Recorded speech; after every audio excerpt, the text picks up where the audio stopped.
Bonjour les investisseurs, ici Business AD. Aujourd'hui, j'ai une nouvelle vidéo dans laquelle je vais vous montrer trois actions sous-évaluées à acheter maintenant et à conserver. Mais juste avant de commencer, je voulais savoir si vous avez passé de très bonnes fêtes et si oui, explosez-moi le compteur de likes. Bref, on n'est pas là pour ça. La première action est Goldman Sachs. Goldman Sachs est une banque d'investissement créée en 1869. Goldman Sachs propose des activités de conseil, fusion-acquisition, de financement d'entreprises et des investissements de capitaux et le commerce de biens. Dans la deuxième partie de l'année 2007, Goldman Sachs est l'une des seules entreprises du secteur financier à ne pas avoir perdu d'argent en anticipant la crise des subprimes. Regardez, Goldman Sachs, symbole boursier GS, se trade actuellement à 256 $. Son cours d'action ces 12 derniers mois a fait plus de 11%, comparé à tout le secteur financier qui a littéralement chuté, avec une capitalisation boursière, excusez-moi, de 91 milliards, avec un PE ratio super faible de 10,90, ce qui est que dalle, ce qui est parfait. Regardez, en plus, l'entreprise verse un dividende, rendement en dividende annuel de 1,95%, et verse seulement 21% de leurs bénéfices à leurs actionnaires. Ce qui est juste que dalle, ce qui leur laisse une très grosse marge de manœuvre pour augmenter ses dividendes et pour croître l'entreprise tout simplement en fait. En plus, leurs dividendes croît hyper rapidement, en moyenne 13% sur ces 5 dernières années, et ça fait 9 ans qu'ils ont augmenté leurs dividendes sans interruption et en constante augmentation. Regardez, leur chiffre d'affaires croît année après année. 2016, 30 milliards, 32 milliards, 35, 35, 39 milliards. C'est parfait. Regardez les analyses, enfin, d'après un rapport de Morningstar, le cours de l'action est sous-évalué de 22%, ce qui est juste énorme. Là, elle a 256 $. Le rapport a été fait le 24 décembre, excusez-moi de ne pas avoir dit, et peut augmenter jusqu'à 312 $, tout simplement. Regardez ça. Le taux de croissance de l'année prochaine devrait à lui seul augmenter de plus de 23%, et en moyenne sur ces 5 prochaines années de 10,71%. Bref, Goldman Sachs est donc la première entreprise qui a un P/E ratio de seulement 10,90, qui est peut-être considéré comme 22% sous-évalué d'après le rapport de Morningstar et a beaucoup de potentiel devant elle. Passons à la deuxième qui est AT&T.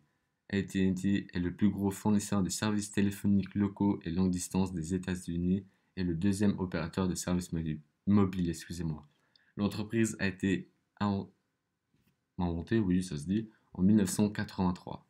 Regardez, le cours d'action a chuté fortement de moins 26% sur ces 12 derniers mois. Regardez, c'est plus haut sur ces 6 derniers mois était de 37 $ et c'est plus bas de 25 $, avec une capitalisation énorme de 204 milliards. Ils sont bien connus pour leur dividende qui est extrêmement élevé, avec un rendement de 7,25%. Et en plus de ça, leur PE ratio est de seulement 9,07, ce qui est juste que dalle.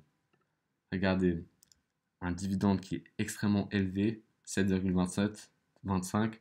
Regardez, leur PE ratio est de seulement 65% de leurs bénéfices. Du coup, bah, ce qui est parfait. Regardez, les gens achètent AT&T pour ça, hein, pour leurs dividendes. Moi aussi.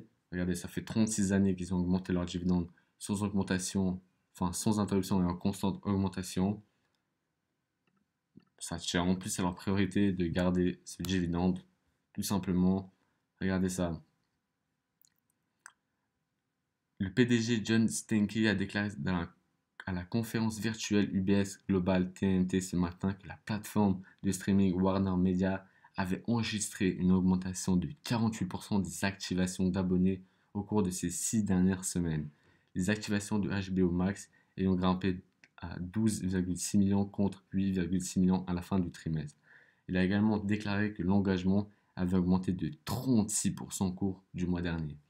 AT&T cherche à avoir entre 75 millions et 90 millions dans le monde d'ici 2025. Et Stankey dit que le service de streaming est en avance sur les prévisions. Cela le place toujours bien derrière Walt Disney qui compte environ 74 millions d'abonnés à Disney+. Eux cherchent 75 millions. Disney est actuellement à 74 millions. C'est parfait. AT&T commence à changer de business plan. C'était les câbles sans fil. Maintenant, ils commencent à aller fortement dans le streaming. En plus de ça, regardez, d'après le rapport de Morningstar, AT&T est sous-évalué de 19%. Elle se trade actuellement à 28 $. Elle peut monter jusqu'à 35 $. Enfin, elle doit valoir 35 $, tout simplement. Pour rapidement faire le tour de AT&T a actuellement négocié une estimation de 19% de leur juste valeur et la société verse de gros dividendes à ses actionnaires, tout simplement. Passons à la troisième. La troisième est Qualcomm. Qualcomm est une entreprise américaine active dans le domaine de la technologie mobile. Elle est spécialisée dans la conception et la mise en place de solutions de télécommunication. La boîte a été créée en 1985. Regardez, son cours d'action ces 12 derniers mois a fait plus de 67% et elle est encore sous-évaluée. Enfin, elle peut encore aller chercher plus haut, tout simplement. Et sur ces 5 dernières années, elle a fait plus de 200%, avec une capitalisation énorme de 168 milliards. Le PI est super élevé, mais d'après mes recherches, elle peut encore augmenter. Regardez, en plus de ça, il verse un dividende, du coup, c'est un bonus tout simplement, avec un rendement en dividende de seulement 1,75%. En plus de ça, c'est seulement 37% de leurs bénéfices. Du coup, c'est parfait. C'est une entreprise qui peut conserver une tonne de capital pour faire croître l'entreprise et pour augmenter leurs dividendes à année après année, tout simplement. Ça fait déjà 10 ans. Je pense pas qu'ils vont s'arrêter de sitôt. En plus, leurs dividendes croît assez rapidement de 9% en moyenne sur ces 5 dernières années. Regardez, les analystes Yahoo disent que le taux de croissance sur l'année prochaine va être de 11% et ces 5 prochaines années de 24%, les amis, ce qui est juste énorme.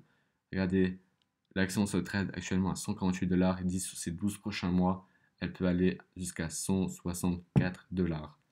Et regardez ça.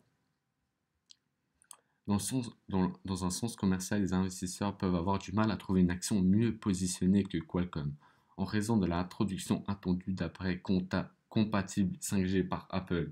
Un nouvel écosystème de smartphones commencera à adopter la 5G comme nouvelle norme de réseau.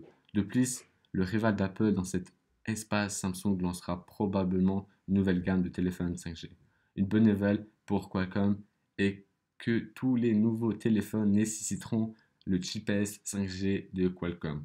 Entre autres, Grandview Research prévoit un taux de croissance annuel composé de 63,4% jusqu'en 2027. Ce qui est juste parfait, tout simplement. On arrive à la fin de la vidéo. Si cette vidéo vous a plu, n'hésitez pas à la liker, à vous abonner et à la commenter. Merci. Ciao, ciao.